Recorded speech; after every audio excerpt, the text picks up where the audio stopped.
Gloria a Jesús, aleluya. Pueden sentarse, hermanos. Y en esta noche vamos a tener el mensaje principal de este hermoso tiempo, amén. Y son las 7 palabras, gloria al nombre del Señor. Yo le voy a pedir a mi hermana Julita, gloria al nombre de Cristo, que ella va a tener la primera palabra en esta noche.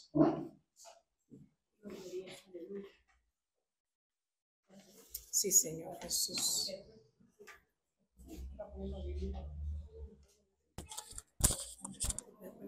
Sí.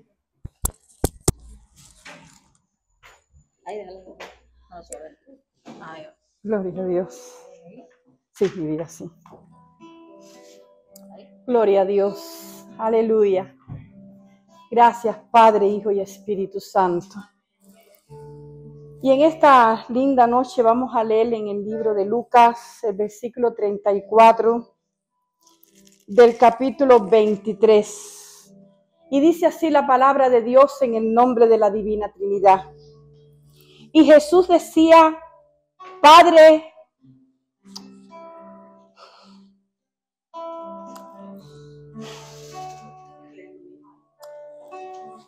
perdónalos, porque no saben lo que hacen. Y repartieron entre sí sus vestidos, echando suerte. En esta noche a mí me ha tocado hablar, ¿verdad?, sobre el perdón. Y dice que estas palabras de Jesús es un llamado a cada uno de nosotros a perdonar. A los que nos ofenden, a los que nos han causado dolor o sufrimiento en nuestras vidas. Si Jesús perdonó, nosotros tenemos que perdonar y seguir su ejemplo. Jesús dijo en la cruz, a favor de aquellos que le crucificaban: Padre, perdónalos, porque no saben lo que hacen. Y hoy muchas personas ofenden y no saben por qué lo hacen. Pero como Jesús dijo, tenemos que perdonar. Vamos a orar en esta noche y orarle al Señor. Y si en nuestros corazones hay algo aún todavía que nosotros tengamos que perdonar, esta noche es la noche perfecta para hacerlo. Solo Dios conoce mi corazón y conoce tu corazón. Así que vamos a cerrar nuestros ojitos y vamos a orar. Padre del cielo y de la tierra, en esta linda hora de la noche estamos delante de tu presencia. Te damos gracias por la presencia de tu Espíritu Santo en este lugar. Gracias porque sabemos que es tu Espíritu Santo el que redarguye los corazones, oh Dios. Y en este momento me ha tocado hablar del perdón. Padre, es intenso este tema, pero esta noche, Señor, te pedimos que tú nos perdones.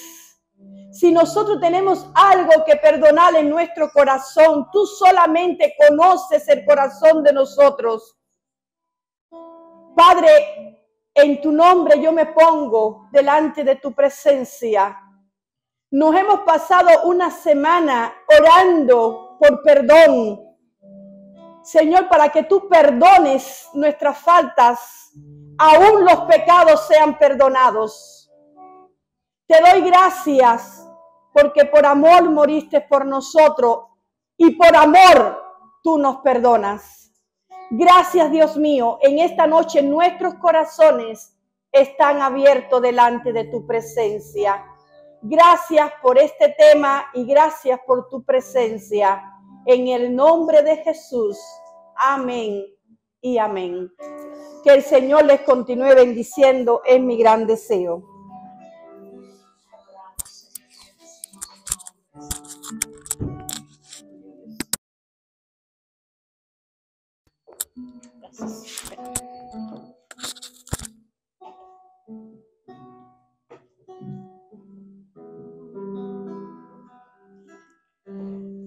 Buenas noches a todos. Ahorita, en este momento, me siento honrada por estar aquí. Dios me ha permitido esta noche llevar su palabra. Y la voy a leer en el nombre del Padre, del Hijo y del Espíritu Santo. La palabra que me tocó a mí fue Lucas 23:43. Y dice así: entonces Jesús le dijo, de cierto te digo que hoy estarás conmigo en el paraíso. A mí me corresponde hablar de la misericordia y de la salvación. En este versículo vemos una tremenda promesa, una promesa que Jesús da a un ladrón que se encuentran conjuntamente con él para ser ejecutado. Pero en el último momento, ese ladrón reconoce lo que es él.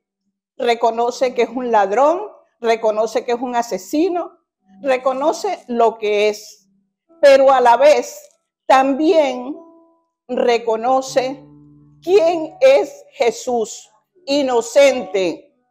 Reconoce que tiene autoridad para perdonar y tiene un arrepentimiento genuino en ese momento. Entonces Jesús, ¿qué mira en ese ladrón? Mira su corazón, mira su fe y mira su humildad. Y entonces, a través de esa misericordia que tiene nuestro Padre, Jesús le da el perdón y la salvación a través de lo siguiente. Y te digo, de cierto que estarás conmigo hoy en el paraíso. Es tremendo porque esto se aplica en este versículo y se aplica a nuestras vidas.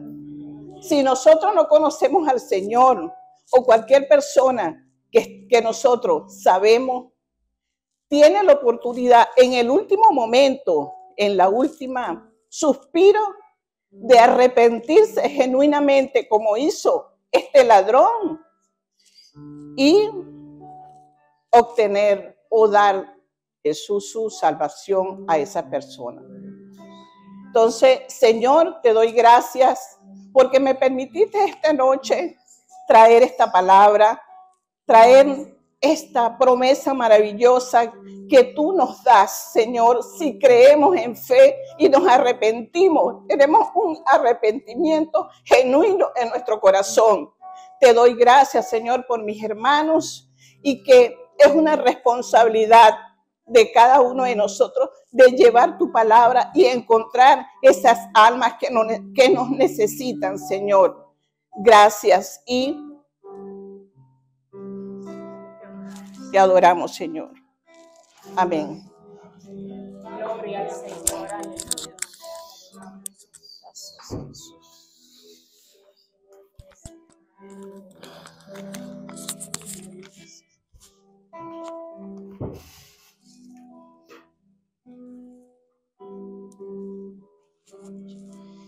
En sus Biblias, Juan 19, verso 26 al 27.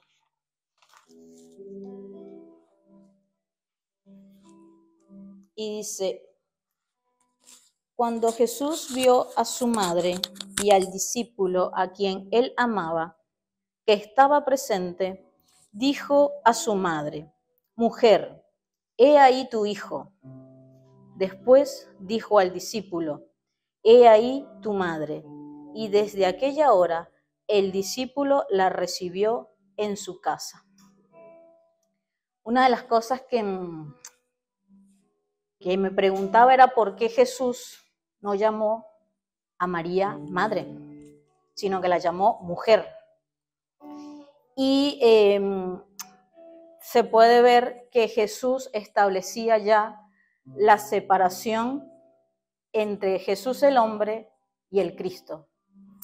Era necesario que María comenzar a ver a Jesús como ese Salvador, como ese Redentor. Y debía recordar cuál era el propósito por el cual él había venido acá. Y sustituir ese sentimiento de dolor por el que ya estaba pasando, por el de adoración hacia algo mucho mayor que eso que ella sentía, ¿no? Para la época, María era viuda. En ese tiempo, las viudas y los huérfanos eran los que más necesitaban ese apoyo, ¿no? Y esa atención. Y Jesús estaba proveyendo para María ese soporte espiritual por medio de Juan. Ese soporte que en ese momento ella necesitaba y la estaba vinculando a una familia espiritual, ¿no? Otra de las cosas que yo veía era que Jesús hasta en el último momento mantenía el orden y estaba cumpliendo el mandamiento de honrar a tu padre y a tu madre. Estaba honrando a su padre, cumpliendo la voluntad del Señor, pero también, incluso pasando por momentos de agonía y de dolor, se tomó el tiempo de velar por su madre, ¿no? Es una cosa impresionante porque la vincula a esta nueva familia de la fe. Y a través de Juan, él aceptando esta encomienda que le daba Jesús en amor y en obediencia, se estaba creando o estaba naciendo una familia de fe. Una familia que iba a servir para hacer soporte en los momentos difíciles y en los momentos alegres, ¿no? Juan era el único de los 12 que estaba en ese momento allí. Y por amor a Jesús, pues tomó esta encomienda sin ningún tipo de carga, que no significara una carga para él, ¿no? En Cristo podemos ver cómo surge una nueva familia, una familia espiritual, que trasciende más allá de lo terrenal. Una familia donde todos somos padres e hijos y que desde la obediencia y el amor cumplimos con aquella responsabilidad que es velar y guiar por el fortalecimiento de cada uno de nosotros y que Cristo sea revelado y manifestado en cada una de nuestras vidas. Te doy gracias, Señor. Gracias por esta familia que tú nos has dado. Gracias porque hasta el último momento tú pensaste en cada detalle. Nos has entregado una familia que nos permite tener un soporte a la cual podemos acudir también cuando nos sentimos tristes, Señor, pero sobre todo una familia que se fundamenta en ti, Señor. Una familia que lo que busca es cumplir tu voluntad y que aquellos que no te conocen puedan conocerte, Señor. Te damos gracias en el nombre de Jesús. Amén y amén.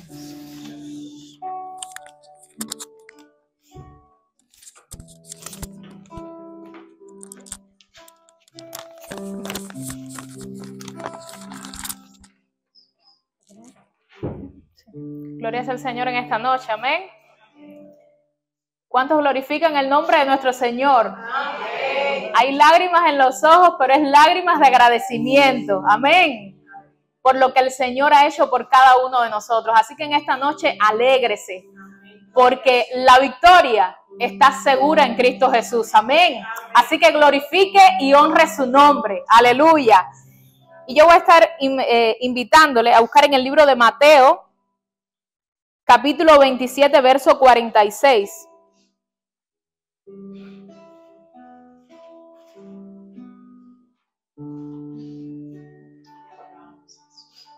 Y usted me dice amén cuando lo tenga. Y dice la Escritura: cerca de la hora novena, es decir, a las 3 de la tarde, Jesús clamó a gran voz diciendo: Elí, Elí, lama sabactani. Y esto es: Dios mío, ¿por qué me has desamparado? Y estas mismas palabras se encuentran en el Salmo 22, versículo 1. Y me llama mucho la atención que aún en el momento más difícil, más crítico de Jesús, aún en la cruz, hubo cumplimiento de la palabra. Es decir, desde el momento en que Cristo puso sus pies sobre esta tierra, aleluya, Cristo venía para cumplir todas y cada una de las promesas que el Padre había determinado sobre la vida de su Hijo, amén. Y esta no iba a ser la excepción. Jesucristo, allí en el Getsemaní hubo un momento donde Él le dijo, Padre, pasa de mí esta copa, pero no se haga tu voluntad, no se haga mi voluntad, perdón, sino la tuya. Amén. En ese momento, quizás cualquiera puede decir, pero aún el Hijo de Dios le pidió al Padre evitar ese sufrimiento. Y es que tenemos que pensar que lo que Cristo estaba por pasar en su vida no era cualquier cosa, no era cualquier sacrificio. Pero aún así, mire cuánta sabiduría en aquella oración del Hijo. Y esta tarde cuando venía caminando, el Señor traía estas palabras a mi mente. Este momento allí de Jesús en el Getsemaní. Y cómo es cuando se ora conforme al Espíritu. Porque dice la Escritura que nosotros oramos y a veces, muchas veces oramos mal. No oramos, no pedimos como conviene. Pero el Espíritu, dice la Escritura, que Él es quien intercede por cada uno de nosotros y nos hace, aleluya, poner en nuestra mente lo que debemos pedir al Señor. Y me encanta cómo el Señor escuchó la oración del Hijo, pero aun cuando la escuchó, no le libró de ese momento, porque Él mismo había escogido el venir a morir por ti y por mí en la cruz del Calvario.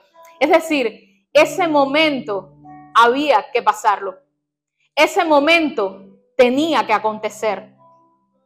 Y me llama la atención que aquí en ese Salmo, verso 22, capítulo 22, verso 1, el Señor da cumplimiento a su palabra. Y este momento por el que Jesús estaba pasando en la cruz, pudiéramos decir que fue el momento más crítico del Señor. Y le voy a explicar por qué. Porque Jesús, recuerde que ya estaba crucificado en el madero, ¿verdad? Ya le habían dado latigazos, ya le habían escupido, ya le habían puesto la corona. Pero aún así, en ninguno de esos momentos, el Señor dice que se quejó. Dice que Él simplemente soportó, enmudeció, dice la Escritura. Pero hay un momento cumbre en este verso que hace a Jesús no solamente clamar al Padre, sino que en un grito de dolor y de angustia, Él le dice, Padre. ¿Le dice Padre?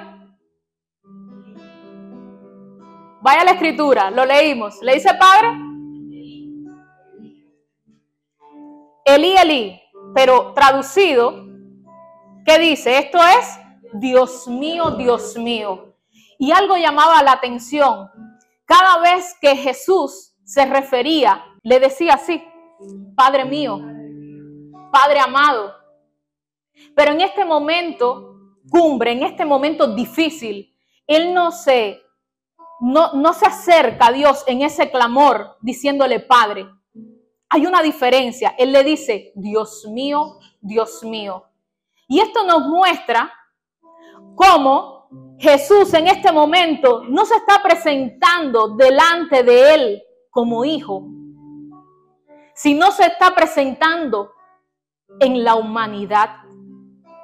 Recuerden que Jesús fue el único hombre que pisó esta tierra y contaba con dos naturalezas. Era 100% Dios, pero era 100% hombre, ¿verdad?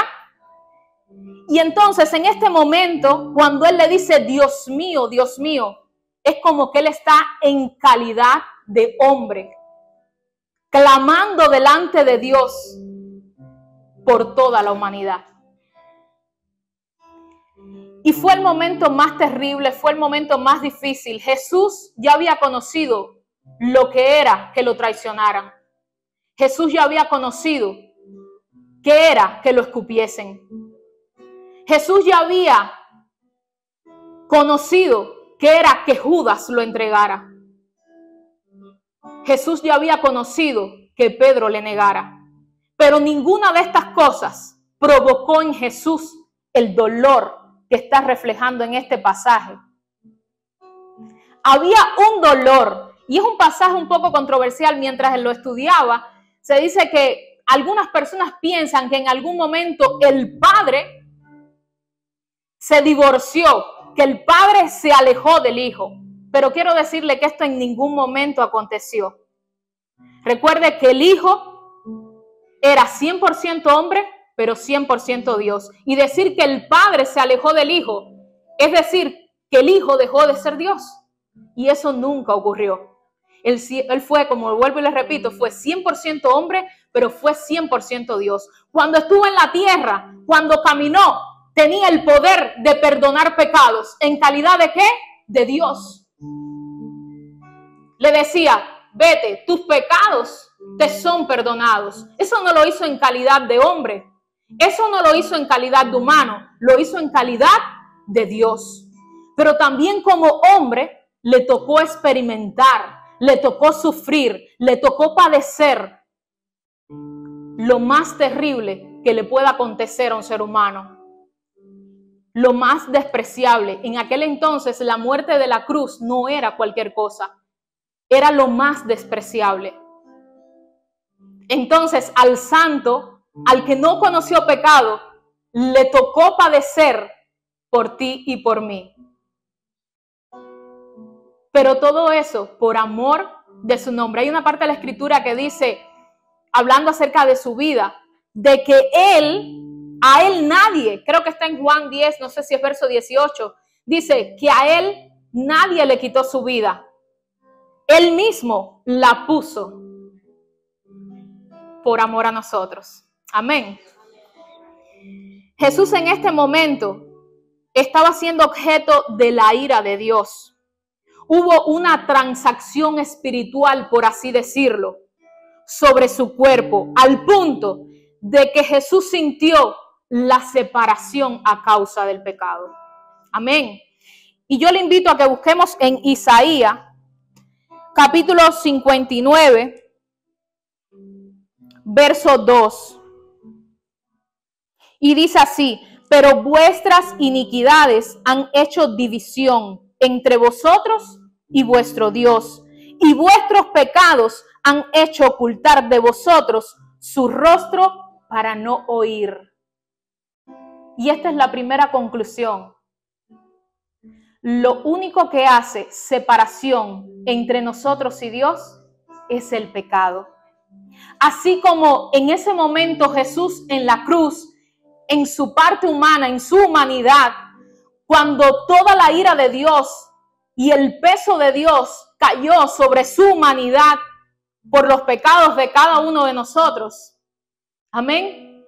Ahí en ese momento Él sintió lo que dice aquí la Escritura, que solamente por vuestros pecados han hecho ocultar de vosotros su rostro para no oír. Recuerden que Dios es un Dios santo. Dios no se puede contaminar. Amén. Y en ese momento eso fue lo que experimentó nuestro Señor. En su humanidad experimentó ese abandono, esa separación. Pero la relación de padre e hijo se mantenía intacta. Amén. Lo más terrible que nos puede suceder es que haya separación a causa del pecado entre nosotros y Dios. Esto es lo más terrible que nos pueda suceder. Lo más terrible es que Dios se vaya de nuestra vida. No existe otra cosa más difícil. Y si todavía le quedan dudas, volvamos a leer la Escritura. Y escuchemos las palabras que el Hijo le dijo al Padre. ¿Por qué me has desamparado? Y te quiero dejar con esta reflexión. A Jesús le causó un profundo dolor en su humanidad el hecho de sentir la lejanía del Padre. No sé qué es lo que nos hace sentir, no sé qué es lo que provoca el pecado en ti, en mí. ¿Provoca lejanía? ¿Provoca dolor? ¿Provoca ese profundo dolor? Y mi hermano, es que cada vez que nosotros tengamos en nuestra mano, porque nosotros, el pecado no llega y, ¡ay, me pasó! El pecado llega y tú tienes la opción de escoger de pecar o de no hacerlo. Ya nosotros tenemos la ley de Dios, tenemos la palabra del Señor. Nosotros sabemos lo que constituye pecado en Dios o no. Entonces, cuando tú tengas esa oportunidad de verte ahí frente al pecado, porque recuerda, el enemigo está al acecho todo el tiempo. Anda como león rugiente buscando a quien devorar. Pero cuando tú tengas esa oportunidad, recuerda la cruz, recuerda el sacrificio, recuerda el profundo dolor que provocó en el Hijo el imaginarse que su Padre lo estaba abandonando, lo estaba desamparando. Y si aún así eso no provoca ese dolor en ti, pues volvamos a comenzar, volvamos, porque no hemos entendido lo que es el Evangelio, no hemos entendido lo que es el sacrificio de que el Hijo derramara toda su sangre en la cruz. Amén. Padre, te damos gracias, Señor. Gracias por tu palabra. Gracias, Señor, porque ella es viva, ella es eficaz, Señor. Y ella cumple el propósito, Señor, por lo cual tú la envías, Señor. Gracias porque en esta hora estamos recordando, Señor, estamos rememorando, Señor, todo lo que tu Hijo tuvo que padecer, Señor, por causa de nosotros. Señor, tú lo hiciste, Señor, pecado por causa de nosotros, aún siendo el santo, aún siendo el limpio, aún siendo aquel que te adoraba todo, en todo momento, en espíritu y en verdad. Señor, pero tú tuviste a bien, Señor, acogernos, Señor, en tus brazos y demostrarnos, Señor, el más sincero y el más profundo amor. Por eso en esta hora, Señor, te damos gracias. Te glorificamos, Padre, te glorificamos, Hijo, te glorificamos, Espíritu Santo. Gracias por la obra redentora. Gracias, Señor, por lo que tú hiciste por cada uno de nosotros. Gracias, Señor, porque tú lo hiciste por nosotros, pero lo hiciste también por aquellos que aún no te conocen. Señor, pero que tú has puesto la esperanza, aleluya, de que ellos puedan venir hacia ti y te puedan honrar y te puedan bendecir. En el nombre poderoso de Jesús. Bendice a cada uno de mis hermanos, Señor, y que en esta hora, Señor, haya un profundo, Señor, hay un profundo amor, un profundo sentimiento, Señor. Dios mío, que nos recuerde tu verdad cada día, Señor, para hacer todo aquello, Señor, para lo cual tú nos creaste. Te damos gracias, Señor, y te decimos amén.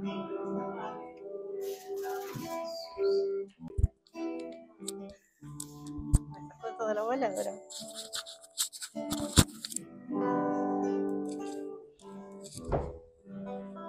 Dios los bendiga. La palabra que me tocó a mí se encuentra en San Juan 19:28. Después de esto, sabiendo Jesús que ya todo estaba consumado, dijo: para que la escritura se cumpliese, tengo sed. Ya cuando estaba muriendo, estaba a punto de morir. Pero lo que primero tenemos que ver es que esperó hasta que ya estaba todo consumado. Y nos lleva al plan de salvación, el propósito que Dios tenía. Jesús sabía que tenía que morir por nosotros y por un propósito muy grande para la humanidad. El que creyere y fuera bautizado será salvo, mas el que no creyere será condenado. El plan de salvación tiene la vida eterna, porque de tal manera amó Dios al mundo que ha dado a su Hijo unigénito, para que todo aquel que en Él crea no se pierda, mas tenga vida eterna. Su perdón y misericordia. El que encubre sus pecados no prosperará, mas el que los confiesa y se aparta alcanzará misericordia. Hasta lo último estuvo sufriendo como cualquier hombre, porque aquí en este momento, al decir tengo sed, era como cualquiera de nosotros. También era Dios, pero en este momento, ya en lo último, desangrándose. Imagínense el dolor que sufrió. Pero fue por amor, lo hizo por amor a nosotros. Y estaba escrito así, se tenía que cumplir. Él aguantó todo, los latigazos, el dolor, la humillación, todo lo aguantó por amor porque sabía cuál era su propósito. Si será importante saber nuestro propósito para que nadie nos mueva de la roca que es Jesús. Aquí Dios entrega a su Hijo unigénito, santo y sin pecado. No tenía pecado y murió por nuestros pecados. En otra ocasión, Jesús también le pide agua a la samaritana, en el Juan 4:9. Y ella le dice, ¿por qué tú me pides agua a mí que yo no soy judía? Aquí también está pidiendo agua, lo mismo. Si supieras quién te dice, quién te está pidiendo agua, me pedirías a mí. Aquí en la cruz está diciendo, tengo sed, el dador del agua de la vida eterna, está pidiendo, como cualquier hombre, tengo sed. Y le promete, si bebes de esta agua no volverás a tener sed jamás. Agua para vida eterna. También vemos en Salmo 42:2, mi alma tiene sed de Dios, del Dios vivo. Que no perdamos nunca esa sed por la presencia de Dios. Acá estamos hablando de sed espiritual. Aquí se muestra lo que pasa en la Pascua. Jesús vive, muere y resucita. Y la sed solo la calma al creer en Jesús, que es el Hijo de Dios, que vivió como hombre y resucitó al tercer día.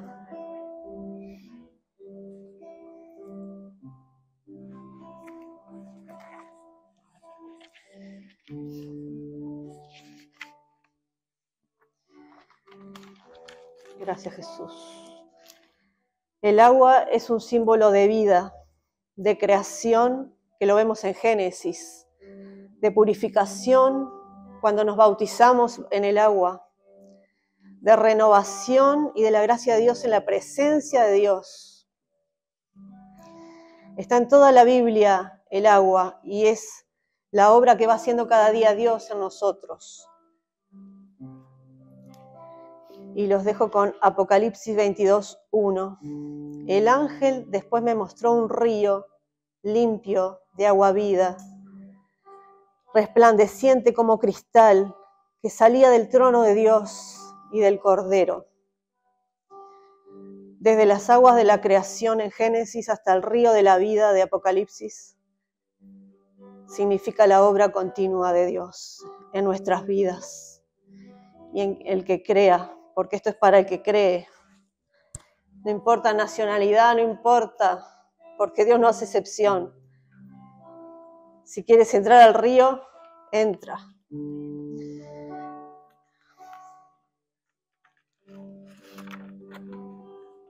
En el Mateo 20:28 dice que la sangre de Cristo fue el precio que se pagó como rescate. Por eso Jesús vino a dar vida como rescate para muchos. Un plan divino de salvación. La expiación perfecta del pecado en la humanidad. Jesús es el único que podía hacer que el hombre se reconciliara con Dios. Porque era el santo, 3 veces santo. No era cualquiera. Y murió por los pecados, por la suciedad nuestra murió. La cruz habla de amor. Todos estábamos perdidos de la gracia. Y Dios sacrificó a su Hijo Santo para el perdón de pecados. El que en Él cree tendrá vida y vida en abundancia. La promesa se cumple. Tenemos que predicar a todos el arrepentimiento, el perdón de pecados, a todas las naciones. Señor, yo te doy gracias por esta palabra, Señor. Toca los corazones, Padre. Haz entender, Jesús, tu dolor, todo lo que padeciste, pero no fue en vano, papá. No fue en vano porque aquí estamos, Padre, reconociendo que tú eres el Dios de las maravillas. Tú eres el Dios de la creación. Tú eres el Dios que perdona, que renueva. Tú eres el Dios maravilloso. Te adoramos, Jesucristo. Te adoramos, Padre Santo. Gracias por tu sacrificio, Señor.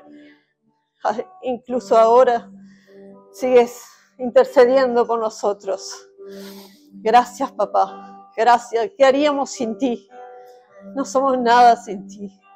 Ayúdanos, renuévanos, santifícanos. Ayuda, Padre, a que seamos santificados de los pies a la cabeza, Padre. Necesitamos esa santidad. Si queremos ser como tú, porque tú eres 3 veces santo. En el nombre de Jesús. Amén.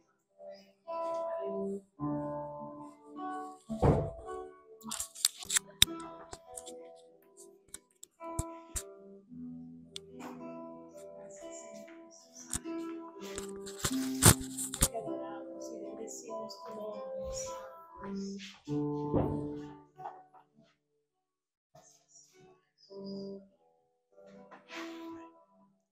Gloria a Dios. Cristo es maravilloso y la obra de Cristo en nuestra vida es maravillosa. Y la honra y la gloria que se le da al Padre por medio de ese sacrificio es por lo que estamos hoy acá. La palabra que me tocó está en Lucas 23.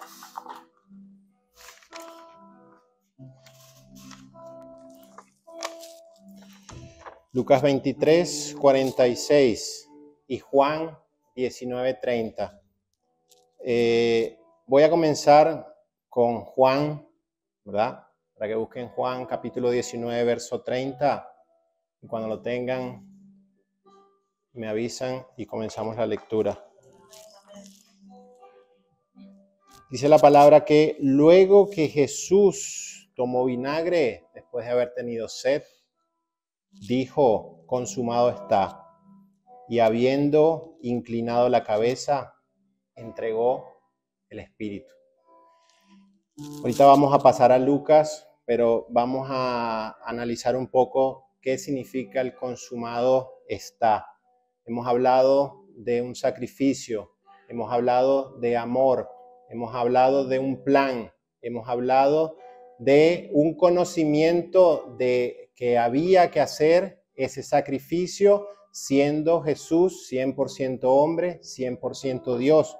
Jesús conocía la relación de su muerte y la redención a la que nos iba a dar acceso después de ese sacrificio. Iba a permitir pasar de lo que era la ceremonia de sacrificio en el Antiguo Testamento únicamente para el pueblo judío y abrir las puertas y rasgar el velo para dar acceso a toda criatura que creyera en él. Como dice Juan, para tener la potestad de ser hijos de Dios.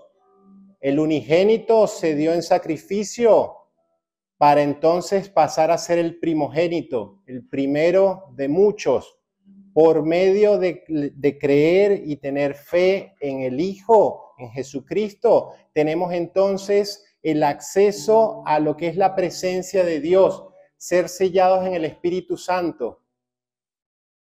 Amén.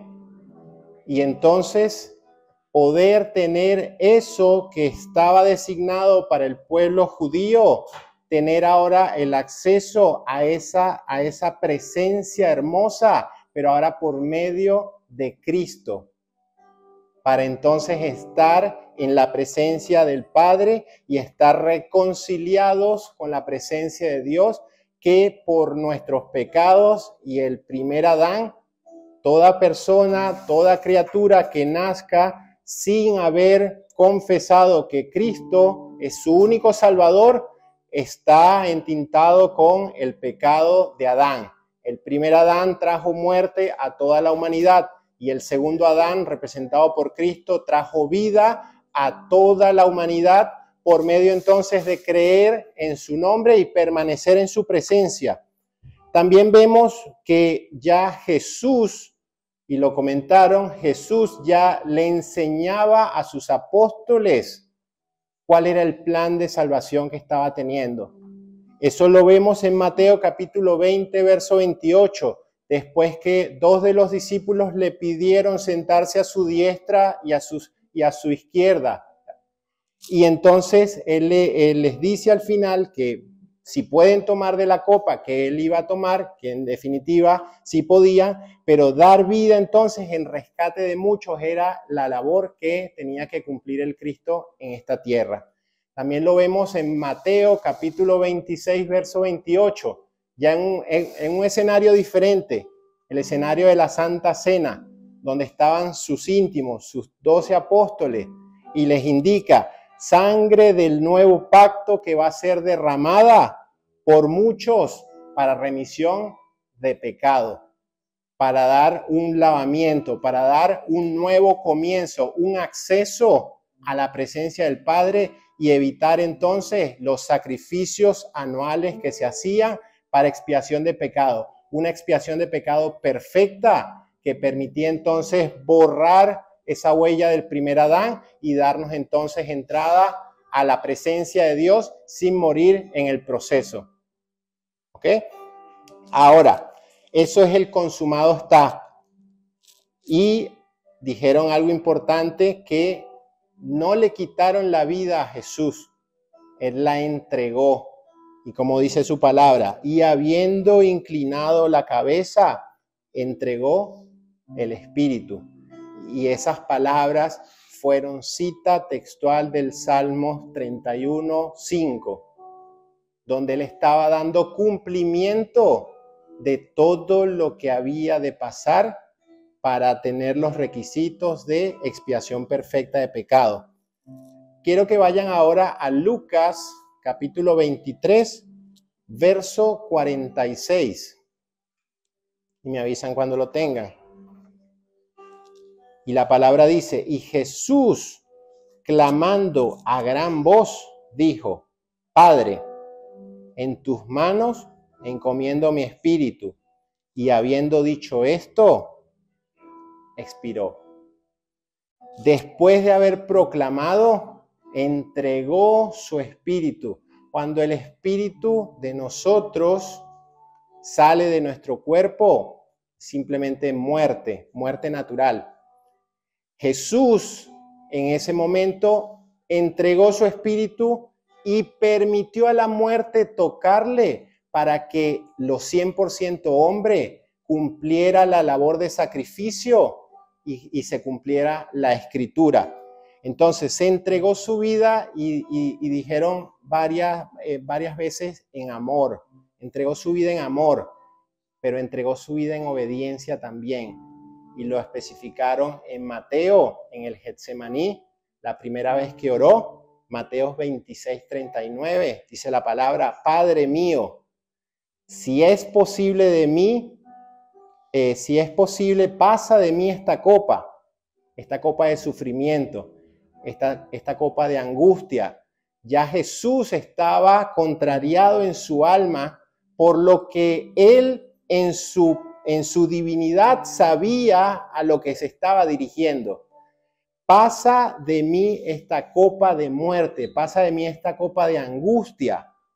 Sin embargo, no se haga como yo quiero, sino como tú. Que se haga entonces la voluntad del Padre. Regresó con sus discípulos y oró por segunda vez. Y noten ustedes que la primera vez, si es posible, pasa de mí esta copa. Pero la segunda vez, Padre mío, si no es posible que pases de mí esta copa sin que yo la beba, hágase tu voluntad.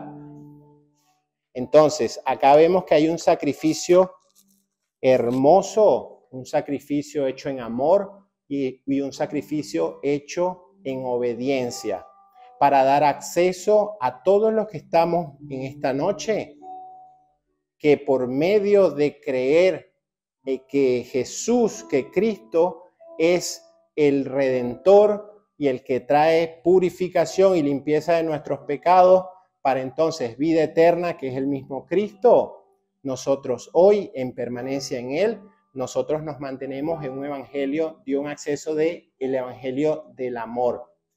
El amor al Padre, el amor al prójimo, como se resume la ley y los profetas. Si usted quiere resumir toda la ley y todos los profetas del Antiguo Testamento, usted cumpla los 2 mandamientos que estipuló el Señor. Amar a tu Dios sobre todas las cosas y amar al prójimo como a ti mismo, porque ahí entonces está la permanencia en el Señor. Allí se cumplen los 10 mandamientos, ahí se cumple todo lo que se profesaba por medio del Antiguo Testamento y la Torá y todo lo que son los profetas. Qué maravilloso y qué hermoso entender el privilegio que tenemos por misericordia, no merecida, pero mantenernos en el Señor nos permite a nosotros glorificar su nombre en cada momento de nuestra existencia. La fe se forja por medio de todas las acciones que ocurren en nuestra vida, pero estar en obediencia en el Señor nos permiten que por medio de un camino de dificultades,